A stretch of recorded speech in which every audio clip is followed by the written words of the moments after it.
Good morning बेटा।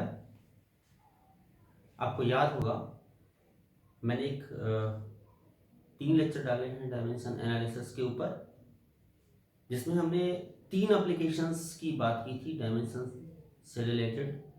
एक चौथी और लास्ट एप्लीकेशन है कि मान लो हमें ये पता हो कि कोई भी फिजिकल क्वांटिटी किन किन फिजिकल क्वांटिटी पे डिपेंड करती है, तो आप उस फिजिकल क्वांटिटी के लिए क्या कर सकते हैं, फॉर्मूला स्टेबलिश कर सकते हैं। लेकिन मैथमेटिकल नहीं कर सकते, ध्यान रखना। केवल फिजिक्स से रिलेटेड जो फॉर्मूला हमारा है आप उसको डिराइव कर सकते हैं। तो लास्ट जो चौथी एप्लीकेशन हमारी है बेटा, एप्लीकेशन 4 डायमेंशन की,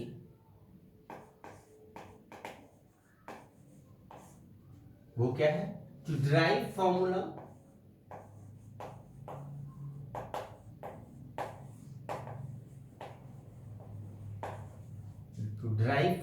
with the help of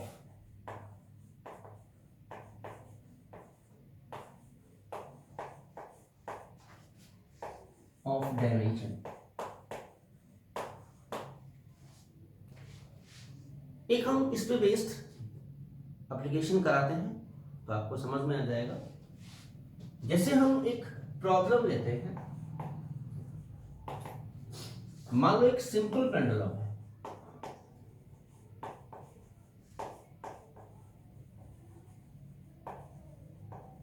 this is simple pendulum.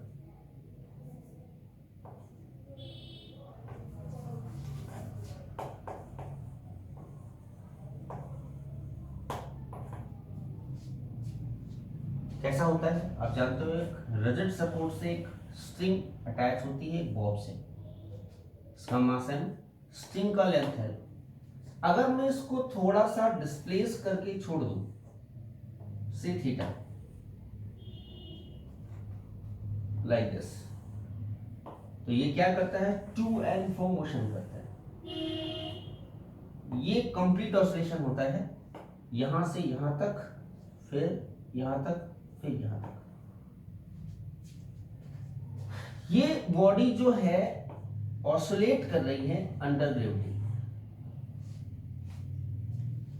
तो जो कंप्लीट ऑसिलेशन में टाइम लगेगा, ये हमारा टाइम पीरियड डिपेंड करता है 3 फिजिकल क्वांटिटी पे। टी क्या है हमारा, time period of simple pendulum.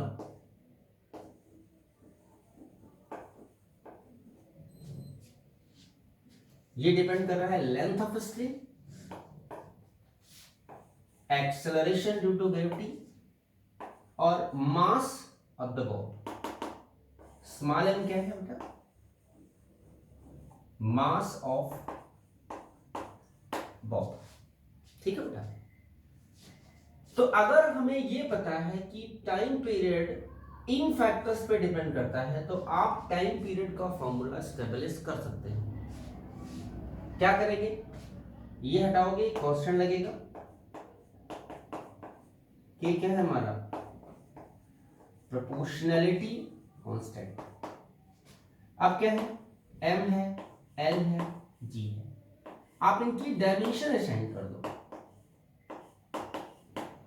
M की ए मान लो, एल की बी मान लो, इसकी जी की सी मान लो।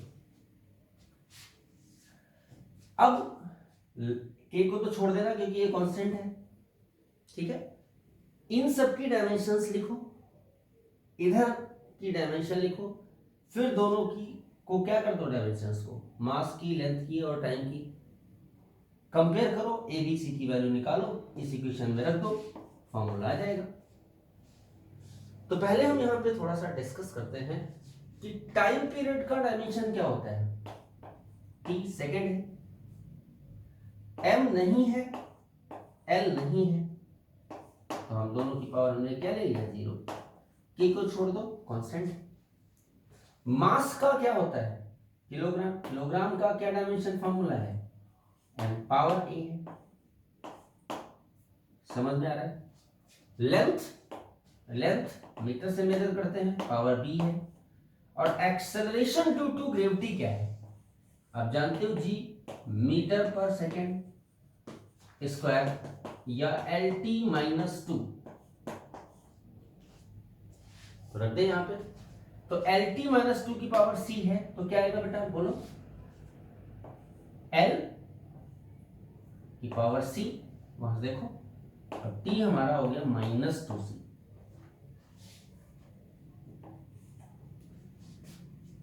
अब इसको थोड़ा मॉडिफाई कर लेते हैं। तो m की पावर a l की पावर मल्टीप्लिकेशन में ऐड हो जाती है b प्लस c, t की पावर -2c। अब m0 l0 t1 और दोनों की तरफ कंपेयर करो। देखो m की m से कंपेयर करोगे, l की डायमेंशन l से और t का डायमेंशन t से। तो ऑन कंपेयरिंग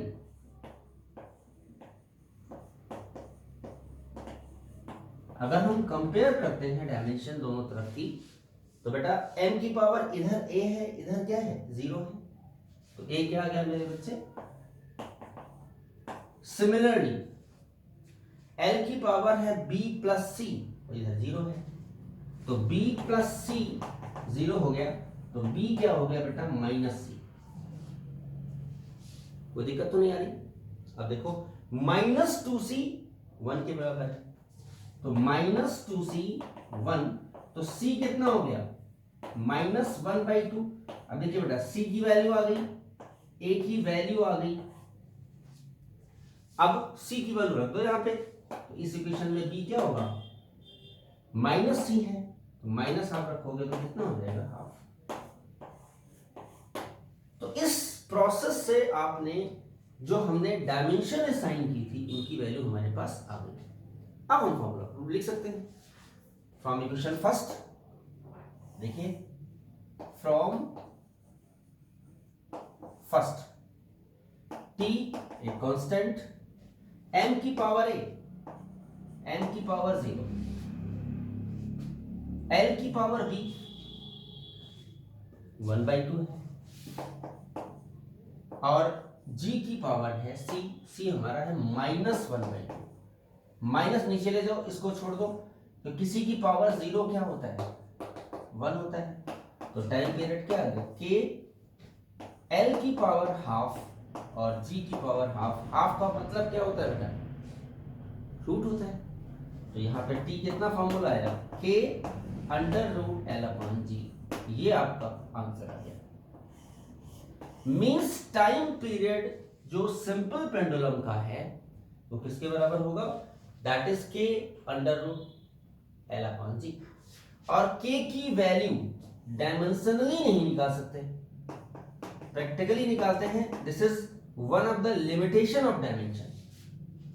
लिमिटेशन का मतलब है जो हम काम नहीं कर पा रहे हैं, डायमेंशन से प्रोपोर्शनलिटी कांस्टेंट की वैल्यू को हम कैलकुलेट नहीं कर सकते, इसे हम कहते हैं लिमिटेशन। आपसे पूछा जाता है what are the limitation of dimension, then you can write with the help of dimension we can not find out क्या? The value of proportionality constant. बात समझ में आ गई? तो टाइम पीरियड हमारे पास क्या आ गया बेटा? आगे रख दो, तो t कितना हो जाएगा? 2π√l/g। तो एक चीज आपने देखा कि डायमेंशन की हेल्प से हम फॉर्मूला क्या कर सकते हैं? ड्राइव। हमें क्या करना था? 2π√l/g प्रूव करना था। किसके द्वारा? With the help of dimension.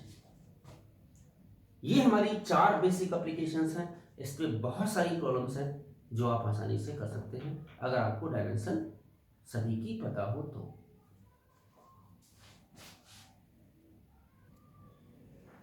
देखिए बेटा एक दूसरी प्रॉब्लम करवाता हूं मैं।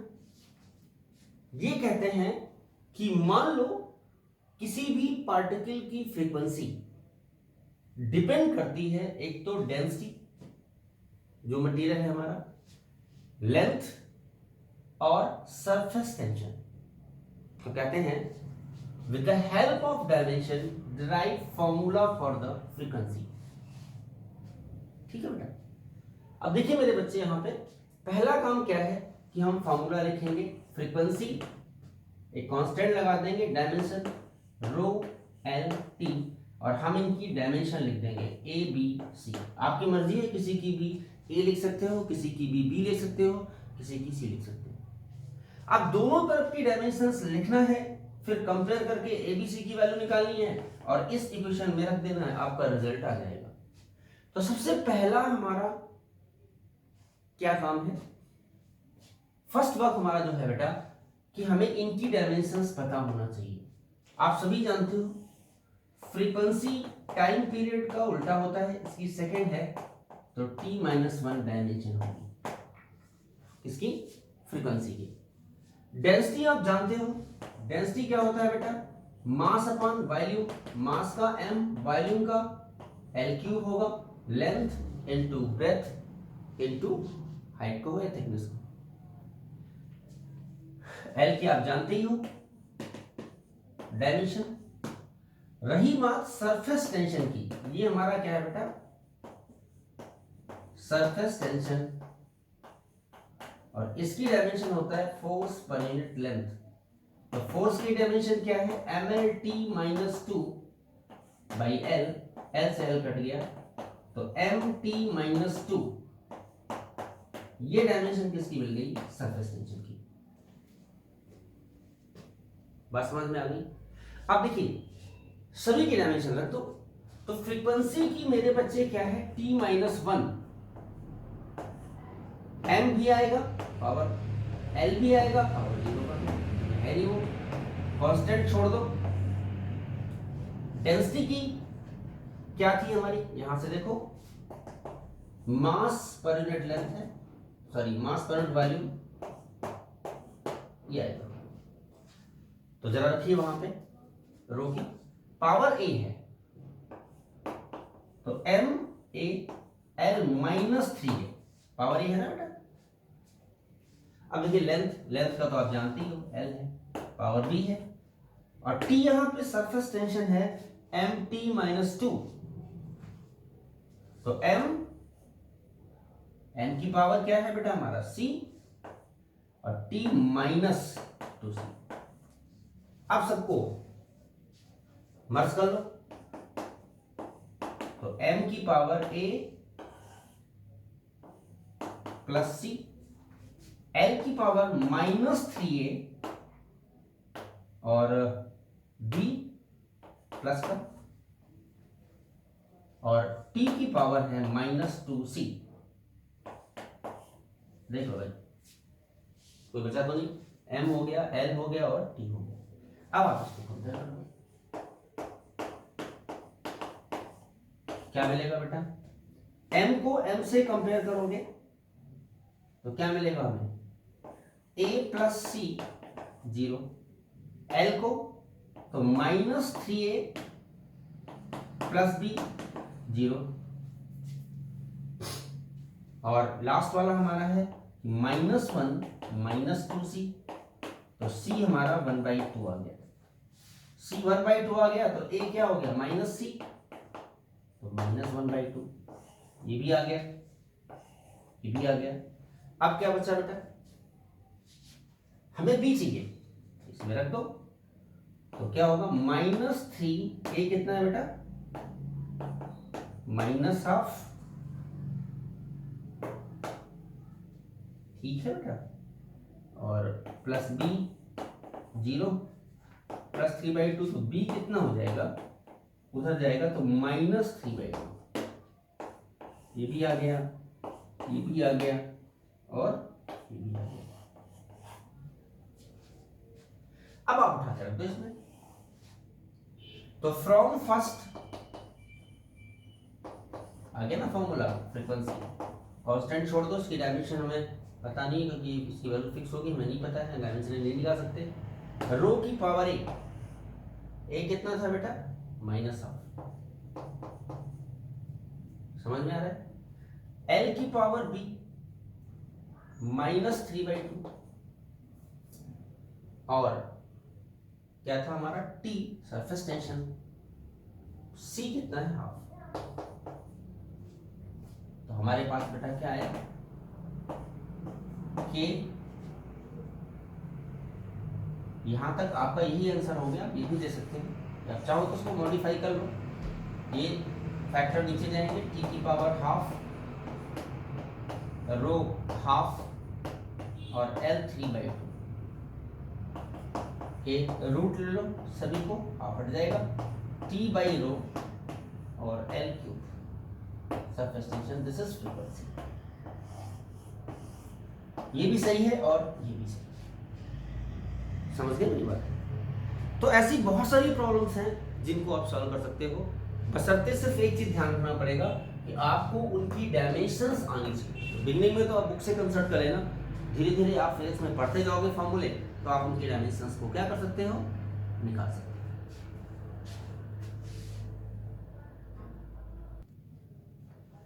देखिए बेटा, मान लो इस टाइप की प्रॉब्लम आती है, if force, length and time assumed to be fundamental unit, then find the dimensional formula of mass।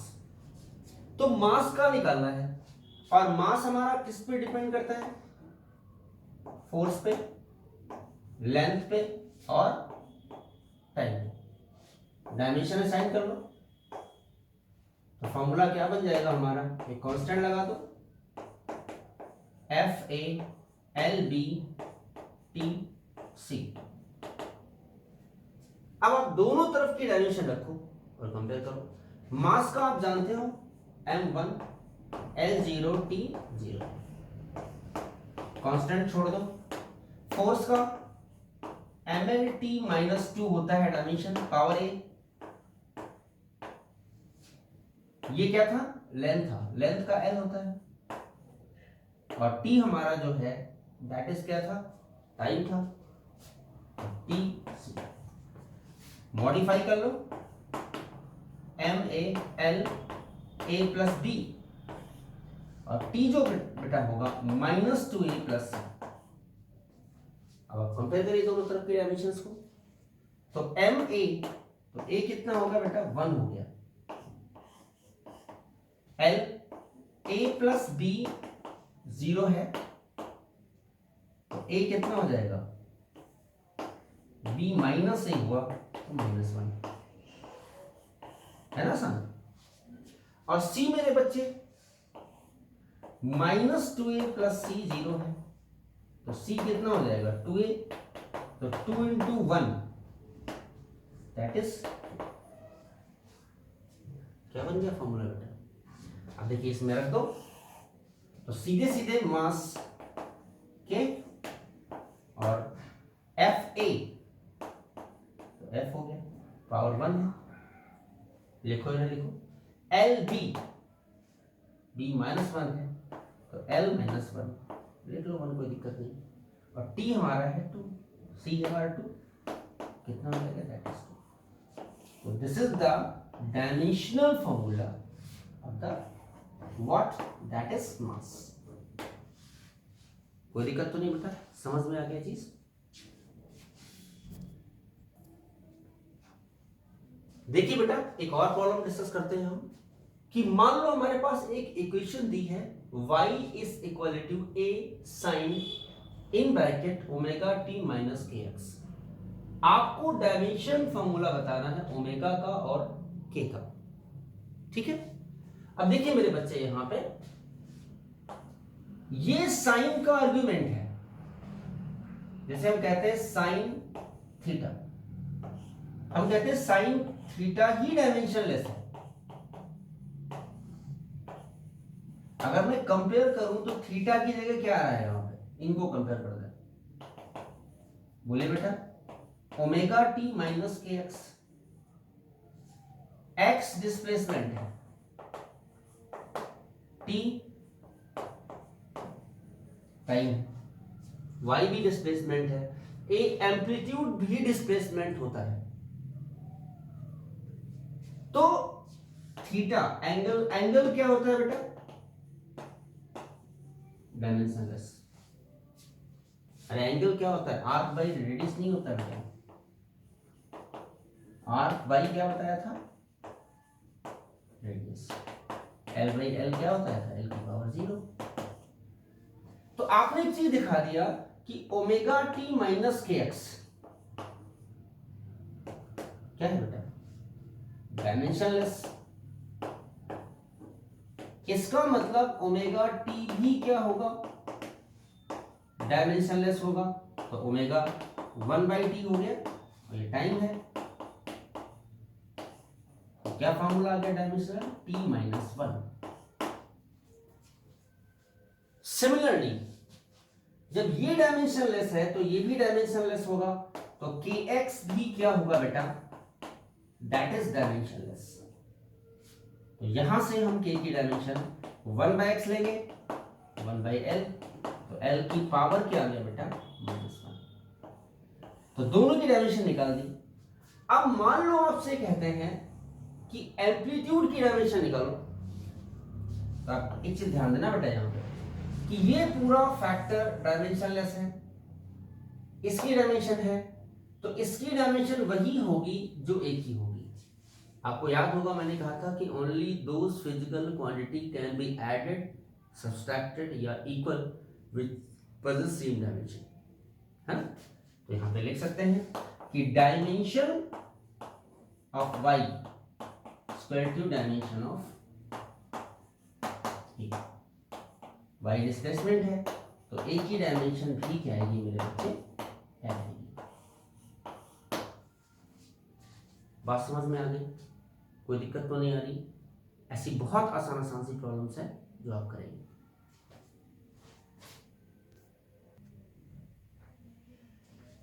देखिए बेटा एक और फॉर्मूला आप जानते हो, एप्लीकेशन हमने क्या थी कि only those physical quantity can be added और subtracted which possess same dimension. इससे बेस्ड एक और प्रॉब्लम है हमारी, देखिए कि alpha by T square is equal to F into V plus beta by X square. Find dimension of alpha and beta, क्योंकि ये हमारे क्या है, दीज आर कांस्टेंट। अब इसमें कौन सा हम लगाएंगे कॉन्सेप्ट, केवल उन्हीं फिजिकल क्वांटिटी को हम ऐड या सब्सट्रैक्ट या इक्वल कर सकते हैं जिनकी डायमेंशन क्या हो बेटा, सेम हो। तो यहां पे हम बात करते हैं, देखिए कि एफ वी की डायमेंशन वही होगी जो अल्फा बाई टी स्क्वायर की होगी। तो हमने क्या लिख दिया कि dimension of alpha by T square is equal to dimension of F V. तो अल्फा क्या हो गया बेटा, F V T square. Force का आप जानते हो mlt माइनस 2, वेलोसिटी का क्या होता है lt माइनस 1 मीटर पर सेकेंड, और ये हमारा हो गया टाइम का मीटर। अब आप इनको मॉडिफाई कर सकते हैं, तो क्या आ गया बेटा, m सिंगल है, l 1 2, तो l की पावर 1 और 1 2 हो गई, और t जो है बेटा देखिए -2 + 2 कट जाएगा तो -1। तो ये हमारी अल्फा की डायमेंशन फॉर्मूला है।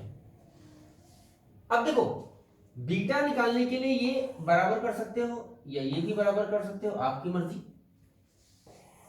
तो डायमेंशन ऑफ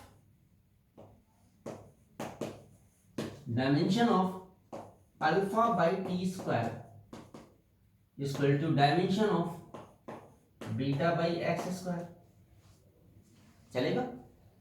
तो अल्फा की वैल्यू आप रख दो यहां पे, m L2t minus 1 by T2, और बीटा x क्या है, L2 है। तो क्या हो गया बेटा बीटा की डायमेंशन, m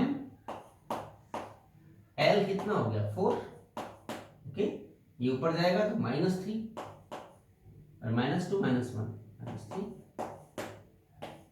तो है ना, बहुत आसान है, डरने की जरूरत नहीं होती है। सिर्फ आपको देखना है ये इसके बराबर है तो दोनों की डायमेंशन सेम होगी, ये इसमें जोड़ा है इसलिए दोनों की डायमेंशन क्या होगी, सेम होगी।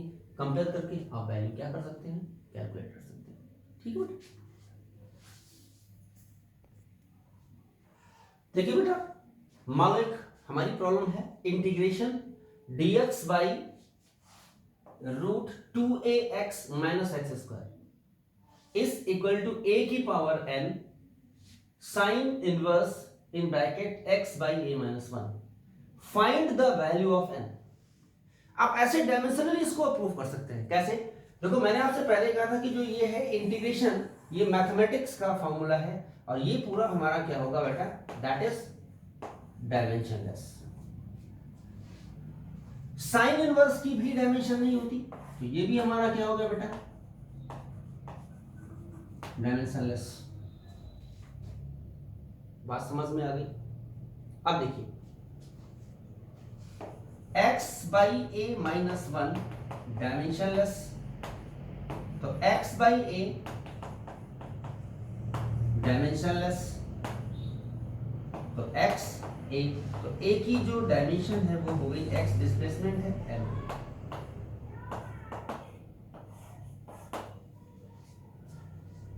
तो अब आप कह सकते हो यहां पे क्या है, a l है, तो l की पावर n, और इधर डायमेंशनलेस है पूरा, तो l की पावर क्या होगी, 0। कंपेयर करें तो l की वैल्यू क्या आएगी बेटा, दैट इज 0।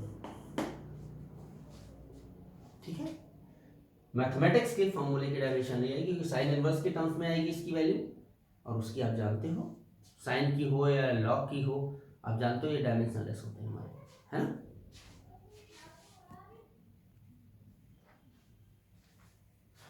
देखिए बेटा, एक आपके सामने प्रॉब्लम है, P is equal to alpha by beta e की power minus a z by k theta. P pressure है, K बोल्ट्जमैन कांस्टेंट है, A क्या है हमारा, एक कांस्टेंट टर्म है, इसको हम अल्फा कहते हैं, this is not a alpha. Z displacement है, theta temperature. Find dimension of alpha and beta. अब देखिए ऐसे क्वेश्चन को करने के लिए मैंने क्या कहा था कि इसमें एक्सपोनेंशियल टर्म है, तो e की power minus alpha Z by k theta, ये हमारा टर्म क्या होगा बेटा, डायमेंशनलेस। बोला था ना मैंने। अब देखिए तो इसका मतलब alpha Z by k theta भी डायमेंशनलेस होगा, तो यहां से अल्फा की वैल्यू क्या आएगी, के थीटा बाई जेड। अब हमें इनकी डायमेंशन आनी चाहिए। टेम्परेचर आप जानते हैं, के लिख सकते हैं या थीटा ही रहने दें, कोई फर्क नहीं पड़ता। जेड डिस्प्लेसमेंट है, एल आएगी। के बोल्ट्जमैन कांस्टेंट। अब देखो ये चीजें आपको तभी पता चलेगी जब आप धीरे धीरे फिजिक्स को पढ़ोगे आगे, उसमें फॉर्मूले आएंगे, तो ही उनकी डायमेंशन आप निकाल पाओगे। जैसे एक एवरेज काइनेटिक एनर्जी होती है 3/2 kT। टी यहां पे क्या है, टेम्परेचर, के बोल्ट्जमैन कांस्टेंट है, और ई है एनर्जी। आप जानते हो ये डायमेंशन नहीं होगी, कांस्टेंट है, तो यहां से के की वैल्यू क्या आई, ई बाई टी। और एनर्जी आप जानते हो, एनर्जी या वर्क एक ही बात होती है, तो एनर्जी की डायमेंशन क्या थी, mL2T-2, और ये टेम्परेचर है, याद रखना दिस इज टेम्परेचर, तो इसका डायमेंशन क्या आ गया, थीटा। ये हमारा टेम्परेचर, तो क्या dimension I, mL2T-2 theta minus 1। This is the Boltzmann constant. अब बताइए अल्फा की वैल्यू, तो अल्फा क्या आ गया मेरे बच्चे, बोले mL2T-2 theta minus 1 and theta, और बाई जेड हमारा है एल, एल से ये कट गया, ये चला जाएगा, तो अल्फा की क्या आ गई, mLT-2। This is the dimension. अब आपसे कह सकते हैं कि अल्फा क्या रिप्रेजेंट कर रहा है, तो ये फोर्स की डायमेंशन होती है, तो अल्फा क्या रिप्रेजेंट कर रहा है, हमारा फोर्स। समझ में आ गया, कोई दिक्कत तो नहीं है। अब हम जो बात करते हैं यहां पे, वो बात करते हैं किसकी बेटा, बीटा की। अब देखिए ये तो डायमेंशन लेस है पूरा, तो जो प्रेशर की डायमेंशन होगी, डायमेंशन ऑफ प्रेशर, वही जो डायमेंशन होगी किसकी होगी बेटा, अल्फा बाई बीटा की।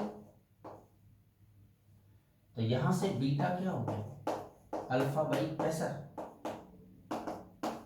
और अल्फा अभी आपने निकाला है MLT-2, और प्रेशर फोर्स अपॉन एरिया होता है। अरे भाई प्रेशर क्या होता है, फोर्स अपॉन एरिया, और फोर्स की डायमेंशन क्या होती है, MLT-2, एरिया ऊपर गया L2, तो ये फैक्टर तो कट जाएगा, तो हमारे पास बीटा की डायमेंशन क्या आ गई, L2। समझ में आ रहा है क्या, ये कोई डाउट है, बता दे। तो अल्फा की भी डायमेंशन निकाल दी हमने, और बीटा की भी डायमेंशन को हमने कैलकुलेट कर दिया। ठीक है, तो ऐसी बहुत सारी प्रॉब्लम्स हैं बेटा जिनको आप सॉल्व कर सकते हैं, आपके बुक्स में होगी, आप कंसल्ट करना, नहीं आता है तो आप स्क्रीनशॉट भेज देना। ठीक है, हैव अ नाइस डे, बाकी हम नेक्स्ट लेक्चर पे डालेंगे।